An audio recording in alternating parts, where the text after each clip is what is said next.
Hello everyone, and thank you so much for tuning in to ChasingCinema.com or our official YouTube channel. I'm your host, Jacob Tiranno, going to be recapping the Universal presentation at CinemaCon 2018. That's right, today was day 3 of CinemaCon here in Las Vegas at Caesars Palace, and we started the day with the Universal presentation, which is arguably the most entertaining presentation yet. Maybe not filled with the biggest surprises, maybe not filled with the best trailers, but it was easily the most entertaining. But there is some really great stuff that happened here. You know, these presentations usually start out pretty much the same. You walk into the Coliseum, they give you some water sometimes, you go up and you do your thing. One interesting thing Universal did, which they usually always do something pretty cool, they had a wall of donuts in which there were posters of the movies like the first Purge, Halloween. And they have these stakes through them, like, you know, little poles, and each of them had donuts on them. There was like, you know, like 10 stakes all on one poster filled with donuts, and it was called the Wall of Donuts. It was big fun. But overall, this was a presentation that knew how to have fun and really engage the audience. But let's hop into it. I know you're curious about what's happening. Really quick though, before I do that, tomorrow is the last day of CinemaCon, Thursday, April 26th. I want you to be a part of that. If you want these updates and movie news and interviews live, follow me at Jacob Tiranno on Twitter. I'm posting everything as it's happening there. Or if you missed the other recaps that I did, click that white eye. You'll see my recap of the Sony presentation, the Disney presentation, the Warner Brothers presentation, the STX presentation, all good stuff. Now, let's hop into the Universal presentation. Now, while, of course, Elias Jacob, President and CEO of Cineplex Entertainment, took the stage, there was, of course, the executive stuff that usually starts off with. I know you guys just want to get to the good stuff, and we're actually talking about the movies. The presentation started big. We heard some voices come out of the audience, screaming, telling everyone to wake up. It was at 10 a.m. this morning, you know, saying, get your ass up, wake up, get in the mood. Lo and behold, it was two of the greatest comedians working in Hollywood today, Kevin Hart and Tiffany Haddish, getting everyone excited. They briefly talked about, I mean, really briefly, I just mentioned the fact that they're both in a movie called Night School, an up-and-coming comedy. But they were just getting the crowd hyped and really getting everything excited. And we kind of, in that moment, we also were informed that Tiffany Haddish is going to be in The Secret Life of Pets 2, along with Kevin Hart. You know, Kevin Hart said that the character was coming back because obviously Universal wanted to talk about animation, and Tiffany Haddish is going to be joining that cast, as well as Patton Oswalt, and for the first time in an animated film ever, Harrison Ford. So that's kind of how this whole presentation started. We had this really big come up with these two actors. Had everyone get excited, gave us a little bit of news, and then immediately hopped into animation, which was obviously through Illumination, which is the company most famous for doing the Minions. They, Chris, I'm probably going to mispronounce his name, Melandandri, who is, you know, one of the big wigs for Illuminati, I believe one of the, actually the founders, stated that the Minions are going to be returning to screen in 2020. And then we got to look at the upcoming feature starring Benedict Cumberbatch, The Grinch. So the Grinch really seems like it's going to focus more on the origin story of the Grinch. The footage showed the character in an orphanage, kind of alluding to where his hate for Christmas began. It looks silly, it looks fun. There was a little, you know, great moment where the Grinch is playing chess with Max, his dog, and the dog is beating him, and after some distraction, he cheats to win. Of course, a lot of the stuff that we had seen in the trailers already, including him eating the pickle and then spitting it back in the jar and then giving it to someone else at the grocery store, things like that. You know, I'm one of, I guess I'm on the minority when it comes to How the Grinch Stole Christmas, live action with Jim Carrey and stuff like that. But I mean, I thought that was fun, and you know, I think this movie could be a lot of fun too. There was also a really great moment where the Grinch is trying to gather around reindeer, and he's lassoing up reindeer to obviously steal Christmas. And then there's this part where they're sneaking around, and like every step in the snow is just so loud, and he makes a joke about that. And I thought it looked silly, but a lot of fun. You know, a really solid kids movie, something that I think everyone will probably really enjoy. Jim Orr, the president of domestic theatrical distribution for Universal Pictures, took the stage to thank, of course, all the exhibitors, people who CinemaCon is for, the theater owners and people who put on these movies on the big screen. Jim then passed it to Peter Levinson, who is the President and Chief Distribution Officer for Universal Filmed Entertainment. All these executive titles sounds really fancy, but they're there just kind of prepping everyone, thanking everyone, really doing their gig. That he was going to be the host for the remainder of the upcoming slate previews. The first thing we hopped into was one of the most dazzling and probably underrated things from this presentation. Ryan Gosling, Claire Foy, and Damien Chazelle took the stage to talk about their upcoming film First Man, in which Ryan Gosling plays Neil Armstrong and talks about the moon landing, and they showed us really a first look at this film. And before it started, Claire Foy said that she was so proud to celebrate the stories of the Armstrong. She plays the wife of Lance Armstrong in the film. And we got a short look. And I have to say that movie looks incredibly compelling. It looks like it's going to offer a lot of captivating performances and a really heavy story. Damien Chazelle, while I love Whiplash, I wasn't a fan of La La Land. But this looking like something completely different, I think First Man has the opportunity to really be big. And I'm sure it's something we'll be visiting again when we get to the Oscar season. Next, Eli Roth, Jack Black, and Cate Blanchett took the stage to talk about The House with the clock in its walls. Now, I'm very unfamiliar with this material, but this exclusive trailer really did use a lot of the footage that was most recently in the trailer. I think that just recently came out. I had seen it before watching Rampage the other day, and it showed us a lot of the same footage. What wasn't in the trailer was mostly the more conversation about Jack Black being a warlock, what a warlock is. They showed us some other pretty creepy creatures and things that take place in this world that look like they're going to be a good time. Looks very Tim Burton-esque, so I'm sure people are very excited to see it. This movie didn't really stick out to me, or the trailer didn't shout at me, I need to go see this, but overall I think it's something interesting. I'm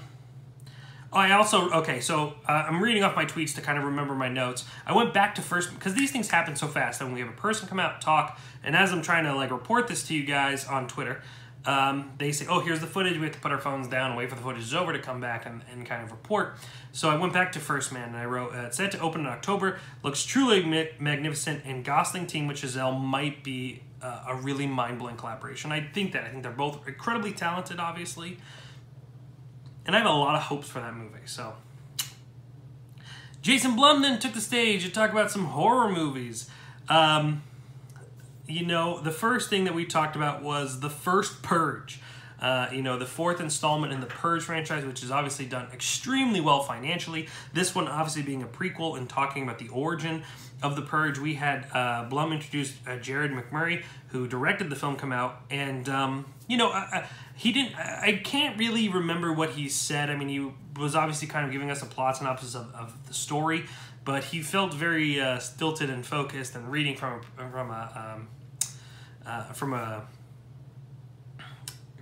a script, and he wasn't very memorable. I was so focused on the fact that he seemed so tight and not loose and a little bit uncomfortable that it was kind of. I kind of just let everything that he said float in my ear. He didn't say much, though, but he pretty much previewed the movie, and then we got some footage. And I didn't write anything on our Twitter because we immediately hopped into another horror film, but I wasn't crazy about the first two Purge films. I think there is some things about them that don't really... that eventually became part of the script, and it became part of the films, dealing with race and things like that, but I don't think they were properly worked on earlier. I think they're entertaining on a basic level, but I think the third one actually was the most entertaining, and looking at the Purge, the first Purge, it looks like it's going to be very much on that, and meaning it's going to be, it's going to look like there's going to be a lot of purging, some solid action sequences, people really kind of learning the first time. The trailer gives off this vibe that the Purge, while, crime is legal for 12 hours, it seems like the government are going into poor areas and actually taking people out under the guise of people purging. So it looks like it's also going to have, obviously, some strong political ideas and make some statements. If you haven't seen the poster of it, I mean, it makes a pretty big statement already using a red hat and advertising the first Purge. So, I mean, obviously this movie's political. It's a lot about race. And I'm hoping that they actually take that and kind of bring it to the next level, but nonetheless, I think people will go see it. Now, when I said a couple horror films, I didn't think we were going to get what we got here. Jason Blum came out and talked about the return of one of the greatest horror icons ever, Michael Myers, in the upcoming Halloween. He introduced Jamie Lee Curtis, and my heart almost stopped because ever since I was a kid, I loved Jamie Lee Curtis. I want to hug her. I think she's just phenomenal. I mean, she's the original Scream Queen. She is obviously, you know, given us some masterful performances in some movies. You know, she's been in a ton of horror stuff. It's hard not to love her. And even in her worst stuff, I still enjoy watching Jamie Lee Curtis. But she will always be Laurie Strode to me. Now, if you aren't familiar with Halloween, the upcoming film, which is set to release October 19th, every sequel after Halloween does not exist. The only thing in this world that we're going into at the end of this year, Halloween 1 is the only thing that ever happened. It ended with Michael escaping, Dr. Sam Loomis shooting him, and that's it. That's all we know. Laurie Strode, it's 40 years later. Laurie Strode is, you know, older and, you know, just kind of doing her thing. And I don't want to be too spoiling, but let me tell you, Jamie Lee Curtis dominated the stage. Everyone feeling so scripted. She was like the breath of fresh air. She was so charismatic and so charming. She just made this presentation feel so much more fun. And she was, you know, she said this new movie's hella scary, and she was so excited to use the word hella. She's like, tweet that. Make sure you tell everyone that I'm using cool, new, young phrases. Quote, this new movie is hella scary. And then she concluded by saying it's old school meets new school, and it's an honor to return to the role. And with that, we got footage from the upcoming Halloween movie. Now, I'm going to admit, I was skeptical. From the same director that brought you Pineapple Express, who worked on a few episodes of Vice Principals, who also brought us Your Highness. I was a little bit, okay. Danny McBride being a writer and a producer, a little skeptical. Not doubting their talents as filmmakers, but just simply what they're used to making. This is very different. Holy crap, did Halloween look phenomenal. I think the trailer was intense and scary, and it really looked like it was going to do Michael Myers justice. Here's the thing. I'm a Halloween fan. I own all the Halloween films. While most, I could agree, aren't very good, even the bad are good when you're a fan of those kinds of things. And I grew up watching those, and I always love those films. And I like them all for different reasons. And I like where that storyline went. But this is going to be a whole new monster. This is really kind of telling the story of Michael Myers and making it concise and really its own thing, its own monster, and separating the whole horror sequel thing.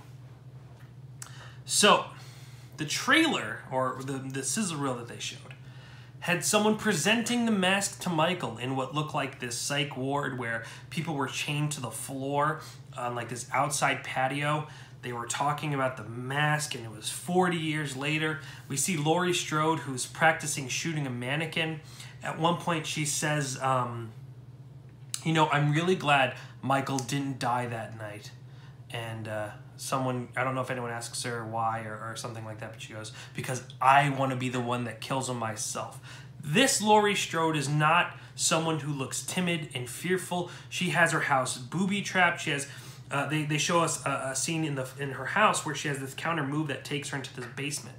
She is ready at all costs for Michael. She wants him to come back so she could be the one to stop him. And I love that type of Laurie Strode. That's who I feel Laurie Strode would become. She kind of became that in Halloween Resurrection, which she, you know, has been on record knocking in Halloween H2O. But this is it. Also, interestingly enough, her granddaughter are walking with two friends, very similar to what we see in the very beginning of the first Halloween, three girls walking in fall. And she's like, well, oh yeah, that's right, your grandma's brother tried killing everyone. And she goes, that's a myth. They're not related, something that they made up. Of course, this is something that developed in the Halloween storylines later on, but in the first film, there's no word if they were actually related or not. And this sequel has now denounced that it's not true.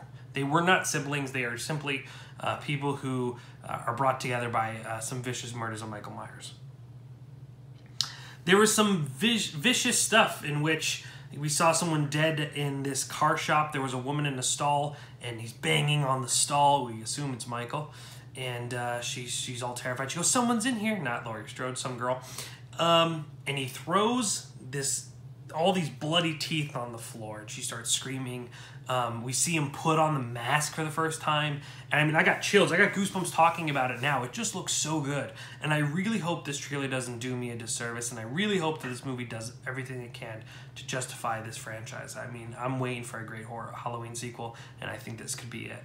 What else before I move on that I kind of specifically remember from the trailer? There's a great shot of Laurie seeing Michael Myers, or what appears that, because, you know, sometimes they'll cut a specific way that might not how it ends up being, because it's a sizzle reel, not a trailer. She sees Michael Myers in a mirror up on top on the second story of a house. She shoots at the mirror. You know, the mirror explodes, but it's obviously Michael's reflection. And then there's this great closet scare. I don't want to spoil it because I want you to be afraid when you actually see it, but just so subtle. Not how you would normally expect it to be shot, but it's shot great, and it made everyone jump and scream. I'm all about this. I cannot wait for this movie. Next, we moved on to Kevin Hart and Tiffany Haddish. Also, Malcolm D. Lee, the director of the film, took the stage to talk about Night School and introduce some footage to that, which is a comedy, of course. When you have two of the strongest comedians working in Hollywood right now, you're gonna make some money regardless what the movie's about. It appears that Kevin Hart and a few other people have gone to night school. Tiffany Haddish is the teacher, and it's about their kind of relationship and Kevin learning and studying and things like that. Looks funny, looks like a great time. I mean, Kevin Hart hasn't always made the best choices movie-wise, you know, but, you know, I'm sure it's going to be a good time. Tiffany Haddish, obviously so high off her success in Girls Trip. She's going to be in a lot of good stuff coming up, and I think this movie could be fun. Then, now, I'm still trying to type about Halloween. They showed Night School and Behind, and then they showed some footage from Peter Jackson's new film, Immortal Engines. It was just all at once, so I didn't write much about this, but this was unfinished footage, like most cases when it comes to films like this, or CinemaCon. You know, they show us footage, sometimes it's not done, sometimes it's unrendered. But I have to tell you, even unrendered, this movie looks visually captivating. I think that it looks like it's going to be an extremely cool world that we enter. Very tense. You know, it's going to be an exciting, maybe adventure thriller from what I saw. And I think that, you know, Peter Jackson obviously has given us some masterful filmmaking. So I don't doubt that's going to be great. But even unfinished footage look breathtaking. So I'm excited to learn and see more about that. Then another surprise, when Bruce Willis, Samuel Jackson, Sarah Paulson, and James McAvoy, along with M. Night Shyamalan, took the stage to talk about Glass, the upcoming thriller, which is going to kind of connect Split and Unbreakable. If you've not seen Split, I'm sorry, that's a spoiler. Well, I guess I won't tell you the spoiler, but spoiler, they're connected. So the footage from Glass earned a huge response. It didn't actually go in the direction I thought this movie was going to go. From what it seems like in the trailer, Sarah Paulson is a psychologist, and these three characters are all together. Bruce Willis' character, Mr. Glass, and the character from Split, the many characters James McAvoy plays in Split. And Sarah Paulson is studying people who believe that they have supernatural powers. Bruce Willis obviously thinking he has strength. Mr. Glass, who is very, very smart. Intelligence. And then you have Split, who thinks he has a beast, who can transform into a beast. Not the way I thought the story would go, but I think it looks very intriguing. There was a really great pop in the movie, pop meaning like a reaction from the crowd, when someone asked Sam Jackson's his name. He goes, my name, first name Mr., last name Glass. Got a huge response. It looks fun. You know, we had scenes where Mr. Glass and James McAvoy are conversing and talking and planning, and, you know, Bruce Willis accepting who he is and what he's going to do and how he's going to be able to stop them. Looks like a lot of fun. And I really enjoyed Split. While it didn't make my top 10, it probably would have made my top 15, and it's a film that I'm really excited to kind of revisit eventually. And as well as Unbreakable, I've always enjoyed Unbreakable. I think it was one of the more underrated M. Night Shyamalan films. You know, everyone praises Sixth Sense and Signs, but Unbreakable is very, very good. And I think Glass would be an interesting place to go. Now, if someone would have told me that I had seen footage from Glass, Halloween, upcoming, I'm going to be talking about Jurassic World, all of that, but the one thing that blew my Twitter off the roof, 168 retweets from one tweet, was when I talked about How to Train Your Dragon, The Hidden World. I mean, I didn't know this fandom exists, but it does. And I'm going to do my best, because I'm sure a lot of you watching this video are from that Twitter, because I had conversations all day long about this footage. We got to see unseen footage, unfinished and unseen footage of How to Train Your Dragon, The Hidden World. And, you know, I'm going to say that I think it looks like it's going to offer a very vivid and robust world. You know, I love the first two How to Train Your Dragons. I think they're very strong, both emotionally, both visually, a really great strive for animation. And in this movie, where they're going to explore a hidden dragon world, as well as Toothless meeting as a Night Fury, right? Toothless, the dragon, is a Night Fury. Meets a Light Fury, is what it's called in the movie, which is pretty much Toothless but white and has teeth. Looks like it's going to be a very intriguing, epic conclusion to this trilogy. Like I said, I think these two films are very strong, and I'm really excited to see them kind of come to a conclusion. I had a ton of questions, so I'm going to do my best to kind of address those. People were asking me all sorts of questions. How did Hiccup look? Hiccup looked older, and they asked me, and I probably got at least 5 questions about, does Hiccup have a beard? I believe Hiccup has a beard in one shot, but I can't confirm that necessarily. I know that's going to upset a lot of you. I told you a lot on Twitter. I didn't know that was, you know, when I'm watching these things, I'm trying to look for key plot points, you know, major cameos, things that are really going to stand out. And like I said, I had no idea that, you know, I knew people liked How to Train Your Dragon, but I had no idea this whole fandom existed. I mean, trust me, look at my Twitter. You'll see how many people I responded to asking me questions about this footage. From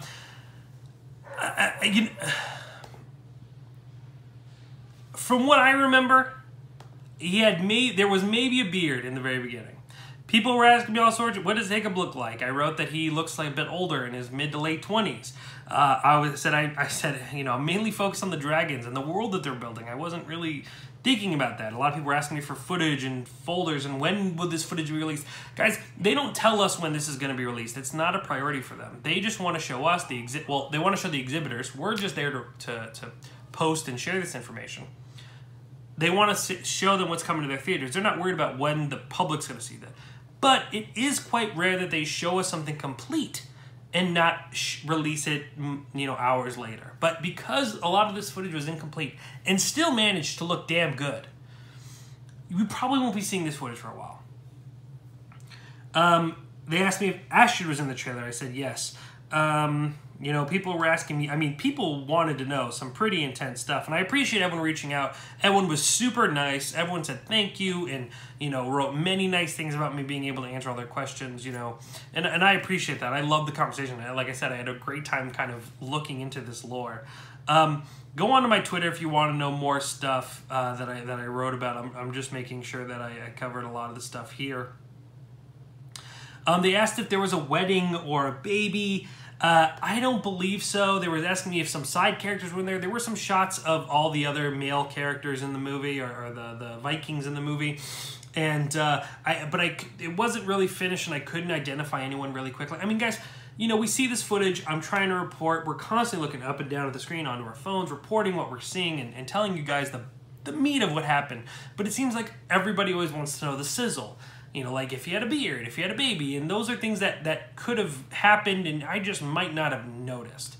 I don't think there was a baby. I think Hiccup sported a beard for a shot, you know, a singular shot or two.